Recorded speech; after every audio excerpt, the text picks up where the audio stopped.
Untuk yang berniaga ataupun yang selalu buat video lah untuk nak promote anda punya produk kan. So, kadang-kadang lighting macam kurang menyelah kan, kurang menarik sangat. So, antara lighting yang saya boleh suggestkan kepada anda adalah ini. Ini adalah daripada Ulanzi . Untuk lighting ni, saya boleh katakan dia kecil tapi dia punya powerful dia. Saya boleh demo. Okay. So, ini dia. Nampak? Beza kan?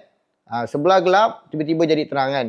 Okay. So, inilah antara function lighting yang sangat-sangat berbaloi. So, siapa-siapa yang selalu buat video, kalau nak lighting yang terang macam ni, nampak? Dia nampak macam efek dia.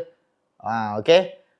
So, nak dapatkan lighting ni, boleh tengok dekat bawah. Ini antara lighting yang saya boleh suggestkan pada anda lah yang selalu buat video. Nak bawa pergi mana-mana pun senang. Kemudian, dia menggunakan bateri dekat sini. Jadi, tak perlu nak plug in ke, nak charge ke apa. Okay. So, ini antara lighting. Kecil tapi sangat-sangat beri efek yang besar pada video anda. Nak dapatkan dekat mana?